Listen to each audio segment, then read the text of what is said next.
Welcome, people. This is What's Your Story, episode 9 of the What's Your Story show that I have. My name's Hans, and I am Hans Frau. Actually, my name's Hans Frau, and I am. I don't know. I can never get my intro right. I so try to work on an intro, but I can't do it. It's just having something scripted. It's just not me. I like to just sort of go off the cuff. So, what's your story? Where I talk about with guests, or depending on which way it is, talk about the struggles that we have and how that we've gone from our struggles to our strengths and moved on and pushed past the pain that sometimes life throws at us. So, without further ado, I will introduce Crystal. Ding! Crystal, welcome. Hi, everyone. It's great to have you on my show, and I was super stoked. Firstly, because we've actually met. We met in January. We got to sit down and have a cup of coffee, and in that cafe, which was awesome. It's always great to meet people, and also, 6 months down the track, here we are having a chat online, and it's kind of special because I've seen the growth. In particular, we'll get to a wee bit later on in depth, but the fact that you now have a book out, and we were speaking about that very book in the coffee shop back in January, so I'm pretty stoked to be able to have you on the show.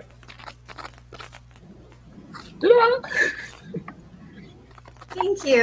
That was really cool to be able to sit down with you and tell you all about the book, and it was just kind of like a dream right there. And I think I had just barely started writing it.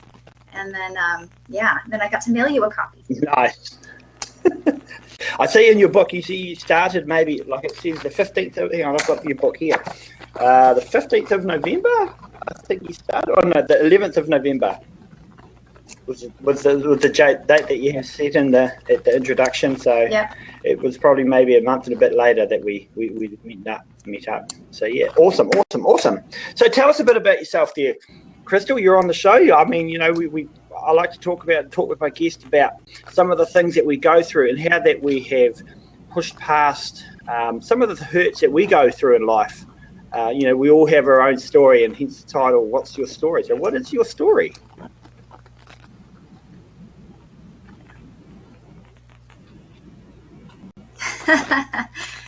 Well, I have a lot of stories, and I'm actually going to be, I'm actually taking over the Parapreneurs, their thing on Sunday, where they want me to give my life story. So I don't want to be too redundant. I really do want to, though, tell a story of a time where I really had a huge shift in my mind state, from being a poor single mother on welfare to be where I am right now. And of course, it's been a long journey, but I think that very first initial shift in my mind was probably the most monumental time of my life. And I was a teen mother. I had gotten pregnant in high school, and I, of course, wanted to keep my baby. And so this, required years of arduous working and just really trying to struggle to keep us both fed and everything. And I was on government assistance. I was living in a really horrible, rundown, one-bedroom apartment. And so the moment that I want to bring you all into was this one day. It was the end of the month, and I literally had like $2 left to my name.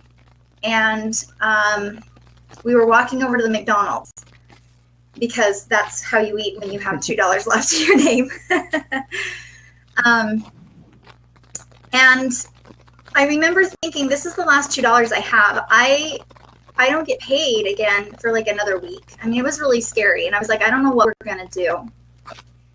And as we were walking over to, and my little guy was probably almost 2, so he was pretty young still. We were walking over, and there was a homeless man sitting on the side of the road holding a sign. He was begging for money. And I remember looking at him and going, I'm really close to that. I might have to do that. It was like this reality check. And And I remember just this like feeling welling up from inside of me of like, I don't want this anymore. This is not the way my life is supposed to be. And I'm now this statistic of what all the other young single mom on welfare, you know, where they end up. And I hated it. And I just had this like really strong, powerful, like, I don't know, aversion to where I was. And with that emotion came this thought that, you know, I have more than this guy. And I'm sick of being the taker, and I don't want to be the taker. And somewhere inside of me, I think I just knew that if I could give this guy something, then I could prove to myself that I wasn't going to end up where he was. So my mindset changed from the fear of becoming that and the fear of always being that taker to I want to be the giver. And so I gave him half of everything I owned. I gave him $1. And it felt good and scary at the same time because I had just given him like $1 that was my dinner. We went over to, you know, McDonald's and my son ate. I went to bed hungry that night. And I really wrestled with myself. I was really kind of like, you know, I can't believe I did that. Now I'm hungry. I don't know what I'm going to do tomorrow. Versus that I had to do something because I'm so tired of being who I am. And the next thing that happened, a lot of people say is the miracle. But to me, the miracle was in my mindset. And the fact that I took action based on this decision that I was no longer going to be that kind of girl anymore. So I woke up the next morning and I was actually heading out to the car to look for change. You know how you drop change on the floor of your car? I was like, I'm going to try to find some change for us. And maybe I can, you know, put together some money for some gas to go visit my mom or something. And I opened my door and tripped over bags of groceries. They were in these big brown paper bags. And I remember my first reaction was someone's left their groceries on my doorstep. And then I realized that they were for me. And I was blown away. I looked all over and I couldn't find anybody. And I mean, bags and bags. And there was more than food in there. There was like toothpaste and toilet paper and like all the stuff that you chintz out on, you know, when you're trying not to, or when you're trying to eat. And I remember bringing the bags into my house and it may as well have been $1 million. But to me, it was such an instant result to the change that I had made the night before. And it was a sign that I somehow was on the right track, that, you know, I didn't know anything about the law of attraction. I didn't know anything about self-development or self-help or anything, but something was teaching me. Something was around me and influencing me to change the way I was thinking, to stop being the taker and to start being the giver. And if you're the giver, then you need to work hard to make things to give. And the miracle to me was the fact that I got that on some level and gave the man my $1. I followed through with some sort of guidance.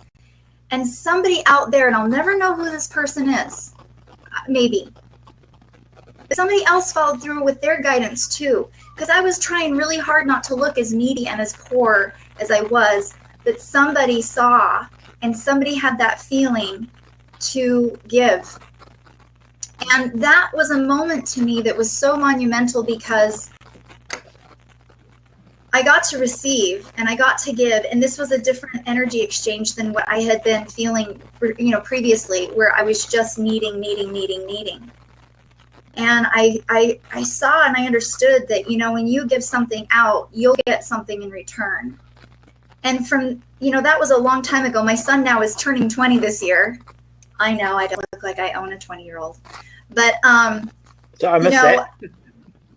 Oh, sorry. I said my son now is 20 years old, you know, so that was a long time ago. It's been quite a journey to really, you know, be guided and to continue to, you know, just go on that journey of self-improvement and improving my mind state so that I can continue having the kind of outcomes and the kind of results that I've been getting. So that to me was a huge story. That was a huge turning point for me. Oh, absolutely. You know, and it's so good because there's always those, like, you know, for me, myself, you know, for many people, no matter where you are, it's I wouldn't say it's a problem or it's an issue, but there's always a story of a single mother who is, you know, down in the dumps, for lack of a better term, and really struggling, and we don't see that. And you know, and I think for me, when we first met, I knew there was something about you, that you had a story. You know, we never spoke of your story, and when I had the opportunity to have you on the show, I knew there was something special about what you had to share. Now, everybody who I've had on the show has all of them have had different stories. So, and to have a single mother who has been down on the dumps with $2 in her hand, looking to feed her child, and then to have the heart to say, I need a mindset change, but I still need to give. So, you know, basically giving half of what you had to that person on the side of the road with a sign saying I'm homeless, and then the next day or whenever it was to walk out the door and fall over a bag of groceries. That is such an awesome story, because it happens, you know. And so often people are like, oh, that doesn't happen, that's rubbish, you know.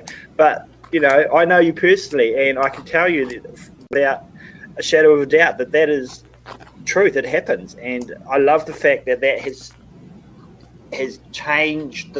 I guess it was a starting process of your mindset. You're like, I need to make a change. I'll just give a little bit and I'll carry on to make that change. And then before you know it, you know, look where you are today. And that is a story of success. And that's what this show is all about.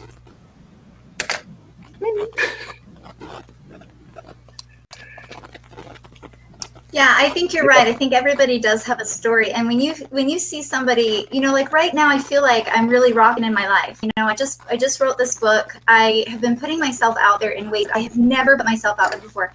I've been typically a pretty private person. I owned a health clinic for many years that I kind of hid behind, and, you know, helped people, you know, just with health and wellness and diet, knowing inside that I really wanted to help them more. You know, I wanted to really help them to dig deep and to get into some of their core issues and to change their mind state. Because for me, and, you know, you're reading my book, and those of you who have, mind state is everything. You know, what you're doing up here is seriously controlling everything in your world. And so, you know, I just was afraid to kind of like be like that, you know, and to tell people that and to help people in that way. And so it has really been a journey. It's not like I tripped over a bunch of bags of groceries that morning and everything was bright after that. I definitely have had more ups and downs, and, you know, just it's been one of those, like I said, it's been a journey and a lot of challenges. But I think when people see me right now, they're like, wow, she just has it all. She's got, you know, all this great stuff going on. And it's like, I'm so glad I have an opportunity to come on here and be like, oh no, I was this close to begging on the corner of the street. You know what I mean? And several horrible things, you know, that have happened. So I think that that's what's made me who I am. And I think that that's what's made me brave to come out and start to teach people and to talk to people about changing their lives, is because, you know, when you've gone through hell, you have a lot of compassion for people who have gone through hell, and you want to help them out of it. You do, and that's the thing, you know. And it's funny that you say, and I don't say funny as in the sense of the word funny, but it's amusing. You know, people see you obviously beforehand, you know, when you were down in the dumps and you were struggling, and then they see you now, but they don't picture the fact that just because you bumped into some groceries on your doorstep, that everything just went, and, you know, everything was peachy and lovely. You know, and I a lot of my sort of stories, or a lot of my analogies, result back to sport, because that's what sort of got me through a lot of my stuff. But, you know, you look at the professional athletes like Michael Jordan, for example. You know, everyone says, oh, he's amazing basketball, da-da-da-da. But he always talks about the hard times.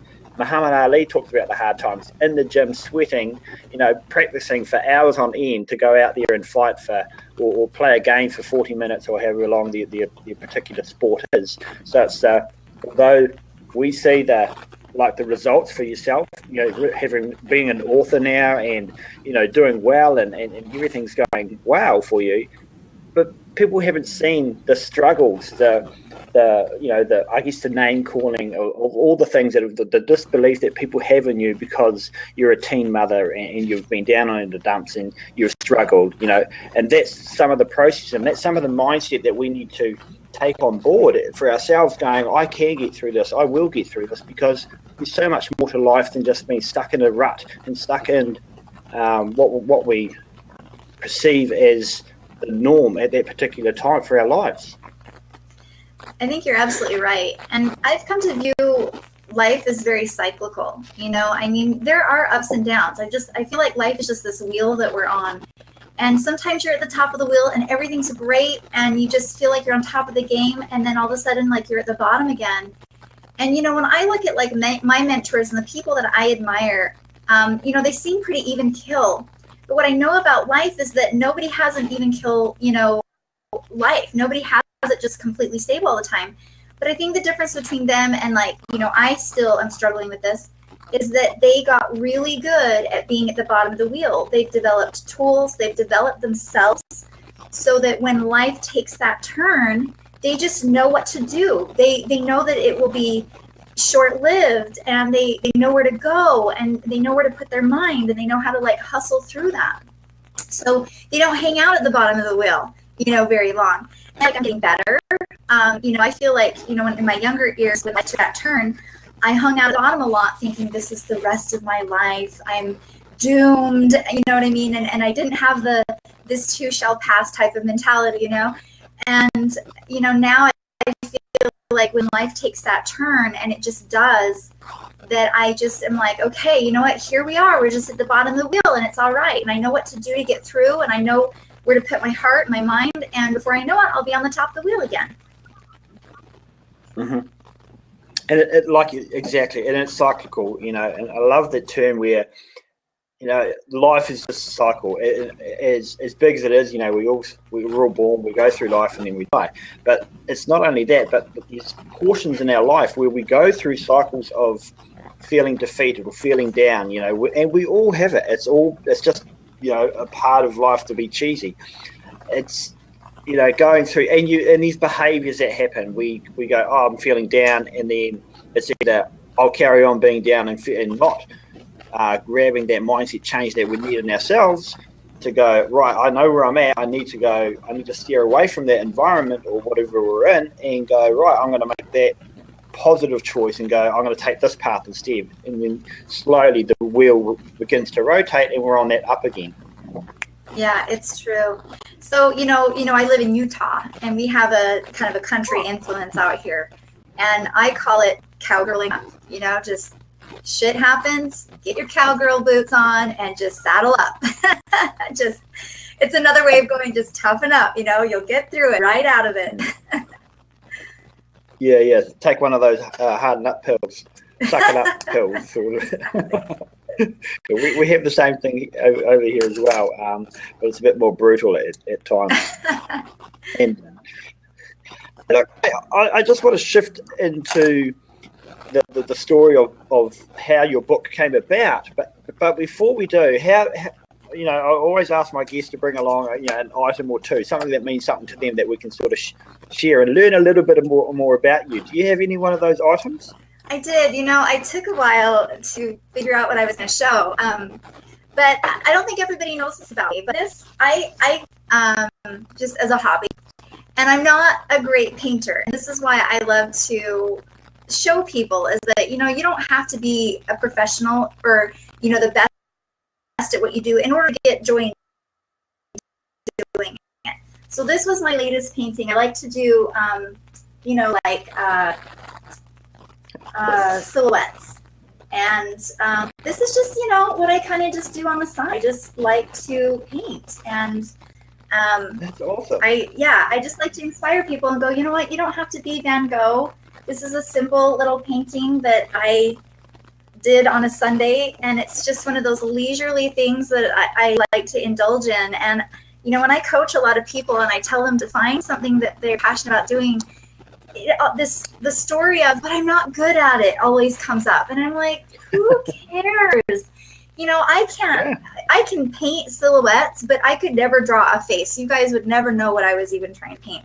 But that doesn't mean that I'm not going to not do it, because it's just fun. I like getting the paints out. I like the whole process. I make some tea and I'm sitting by a window, and it's just, you know, it's like the whole thing that just, you know, brings me pleasure. So yeah, I thought I would show that with also a little, you know, hey, you guys, it doesn't matter if you suck at it. Just do it because you like it. You know what I mean? There's no reason for me to paint. I'm never going to make money out of doing it. But it's really important, I think, to find something that you love to do for no reason. Oh, absolutely. You know, it's not, you know, sometimes we get sort of focused on where we want to go, and we just go, yep. And everything, we sort of push everything aside. But it's also good to sort of take a step back and go, oh, I want to take up something new. And, you know, obviously, you know, painting is just like, it's relaxing, and it's something new. You know, something outside of the norm, like you say.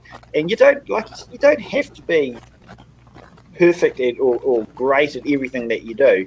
You just got to try new things. And who knows, you know, many of the sports people in the world today, or many of the professional actors or actresses, started out just by going, oh, I'll just, you know, I mean, there's very few percentage of people who start out instantly and become super mega famous through painting like Van Gogh, or, you know, it took them years to do all that. So yeah, I love that fact. So, all right, so let's just jump into the book, because, you know, the book is, you know, it's not long released now, maybe a month, I think, 2 or 3 weeks. Yeah, it came out at the very end of April. Oh, a couple months, yeah, nice. So I know what inspired to write a book about angels? Well, first of all, I have to show the book because I think it's beautiful. Oh, look at that. Okay. So I have to get a picture of that. So you need to stay still. Hold on a second. Okay. All right. Yeah, I have to get a picture of us both holding my book up. Thank you. Okay. All right. Let's do that. Social media moment. So All right. We both have it. Only the cool people have it. Where's yours? Just kidding. So, my full speaker still, you got it? Okay. Got it. So, you know, yeah, Kim's like, snap. So I, as a little child, really loved angels. We lived all over the place. My parents, when I was 4 years old, moved us to Cairo, Egypt. And we lived all over along the Mediterranean. We lived in Morocco. We lived, you know, just in different places, and we traveled a lot. And because we traveled, I really didn't have a really great opportunity to make friends, you know, long-term friends. And so to me, the angels were just like my buddies, my friends. And I was very much a nature girl. I loved to, I knew that no matter where we were, if I could find a flower or a tree or a bush or a cactus or something, that there was, that I would feel okay and that I would be comfortable. And so I think throughout my life, I just had this affinity with the angels. And when I was in my early 20s, I started to do some research about angels. You know, I was looking into the old Apocrypha, you know, the ancient Catholicism, you know, the records that they have where they just list like thousands and thousands of angels' names, and the old Kabbalah, and just like anything I could get my hands on that talked about angels. And one day I was walking through a Barnes and Nobles, and this book literally fell off the shelf and hit me in the foot. And this book was written by my now mentor, Doreen Virtue, and it's called The Lightworker's Way.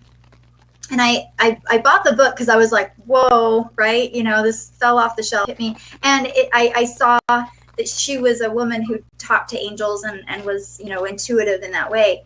So I bought the book and fell in love with her story.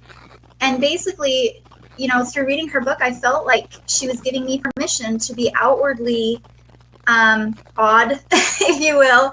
I don't think people talk about, you know, talking to angels. It's kind of still one of those taboo subjects. But, she was getting kind of, it was like, well, if she can do this, then I can do it. So I have followed her for years. She's an amazing woman. And one of the reasons why I really feel like it's important that we have mentors and coaches is for the example and the influence that she's had on my life. So to answer your question finally in this really long roundabout way, no, that's good. I was laying in bed one night recently. It was actually November 11th, as I write in my book. And I was having one of those nights where I wasn't sleeping. My mind was just kind of going. And those nights don't come to me very often. I'm actually a really great sleeper. But when they do, I kind of pay attention to that. And I went into gratitude. When we go into that state of gratitude, just counting our blessings and being grateful for everything, it really, kind of helps to settle me so that I can sleep. And my train of thought went like this. I was like, I'm so thankful that I have the relationship with the angels that I have. And I'm so grateful that I had my childhood that I had so that I could develop the relationship with them that I needed. And I'm so grateful that I have studied these archangels and that I have learned to become like them. Like, I feel like I'm brave like Archangel Michael. I feel like I'm fierce like Archangel Ariel. And I feel like I'm starting to express myself like Archangel Gabriel. And then the next thought was like, wouldn't it be great if we could all be like the angels? And then it was like this light just went off. And it was like, I just saw the book from cover to cover. I even saw what I wanted the cover to look like. All night.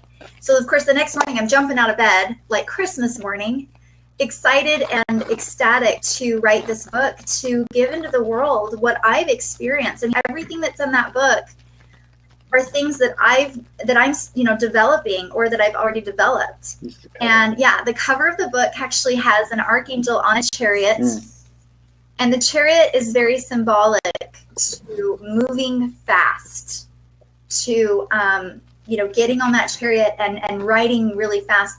I wanted my book to have the energy of moving fast outward, and it really has. I really, just because of my, I don't have a huge circle of influence, and I thought, well, I'll probably sell 100 books in my first month, and I sold 400 books in my, and it was like, wow, that blew my mind. I wasn't really prepared to sell that many, just right off the bat, right out of the door there, and it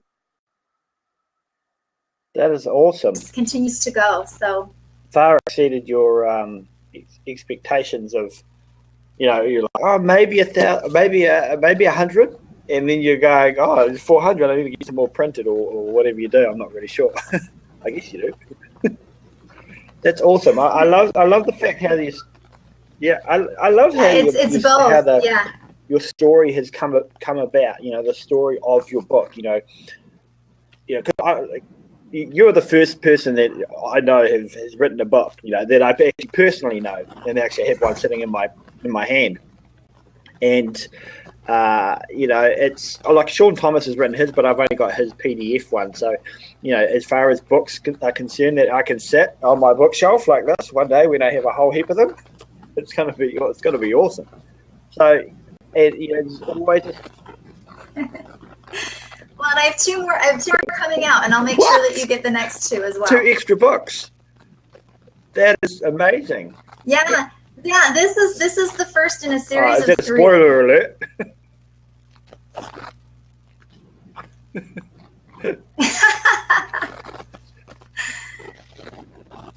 And I know that you're writing one too, so I'm really excited for you. And if you want any advice on self-publishing, if you're going to go out and get a publisher, that's another thing. I have no idea about that. But if you're going to self-publish, I probably made enough mistakes for both of us, so don't hesitate. I will. I do have you on my list of when I get there. I mean, I was on Matt Maddox and Caleb Maddox, and no, it was just Matt actually the other day, and he was talking about writing books, and he was going on about the different things that you kind of need to do, and I thought, oh yeah, so I started again and typing away, and I got to like 3,000 words in the night, and I was just like, oh, this is and when you find your little flow, you just kind of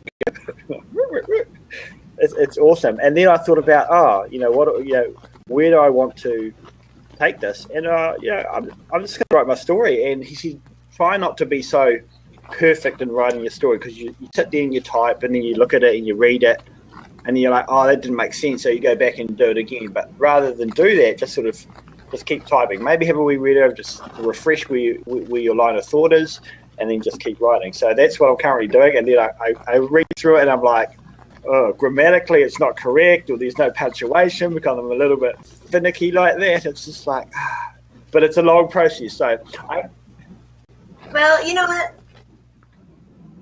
That's where you need to just get an editor. You know, I had 2 people look through my book, and it was really great, you know, to see what they had to say. And I also had a couple beta readers, you know, people that just pre-read it, you know, before. And so having some editing, having some beta readers was really good, and hearing their feedback, because I know what you're saying, where you're writing something and it's like makes total sense to you because it came out of your head. But the way that it was, you know, the way that it was put out, there just wasn't. People are like, "What is this?" Like, what? What are you trying to say?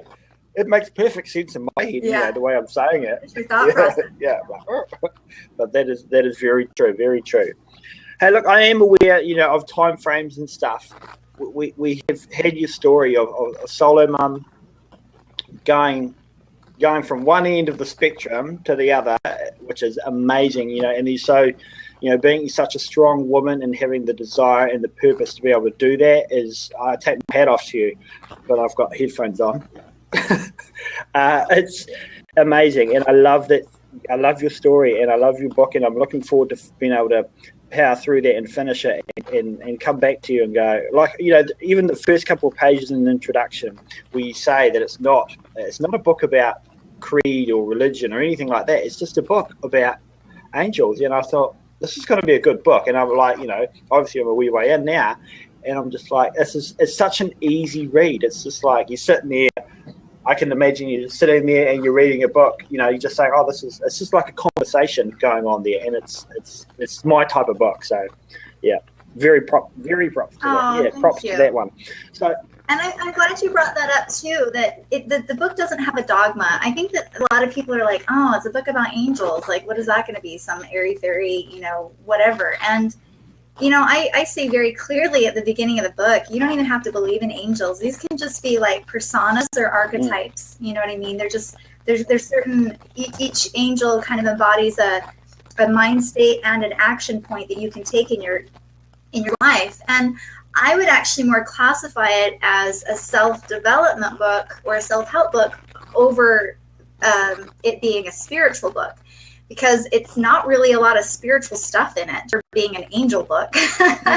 It's more of just really, you know, really good advice, you know, and just stuff that I've kind of learned throughout my life, and that basically just, the mind state changes. Nice. That is very true. Look, we do have, you know, time frames and whatnots and bits and bobs. So what I'll do now is my favorite part of the show. I don't know if you've seen it or know about it. The 10-second game. Have you ever heard of that?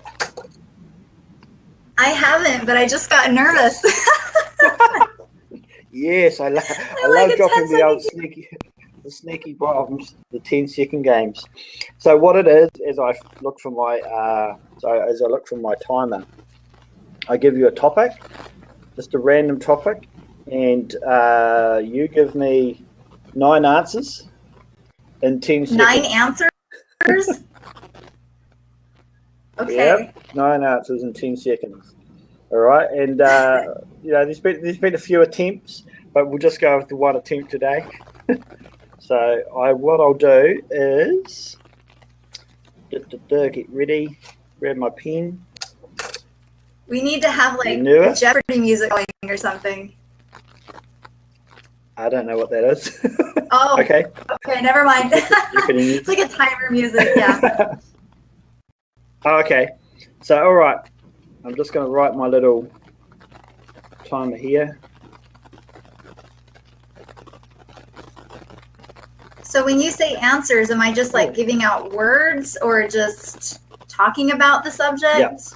Okay. Oh, my computer's glitchy. Yes, so basically Mine's blinking in and out. Blink, blink. All right. So, I want to. Are you ready? Yep, I'm ready. 10 seconds. Okay.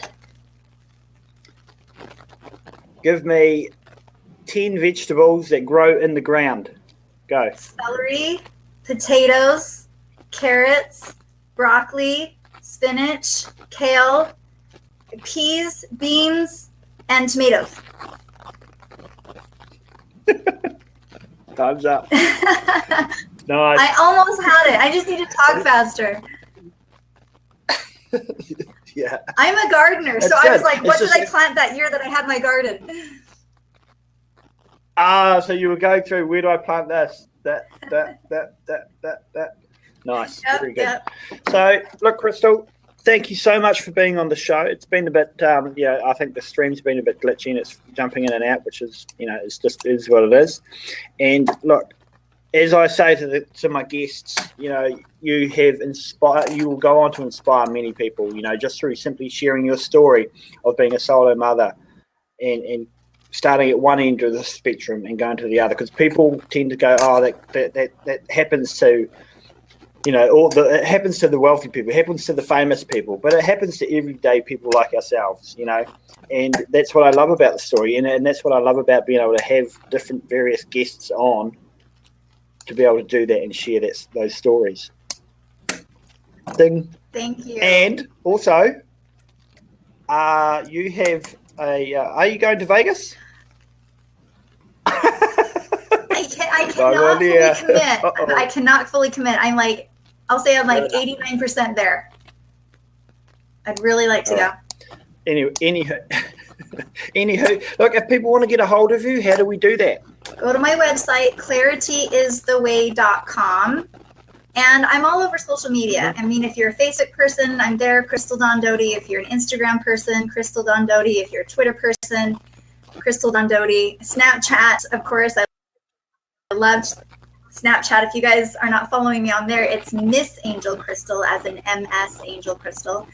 And, I'm on Periscope, and I really do like the social media platform. So you can get a hold of me however you want. My phone number's on my website. You can text me if you want. So, yeah. Perfect. Excellent. And we'll do that. And now, just to finish off the show, which I'd started out doing, way back when, but I kind of got a little bit sidetracked. Your quote. You have a quote, your favorite quote. I do. This was a life changer for me. This was a life changer for me. And to be honest, I don't know who said this.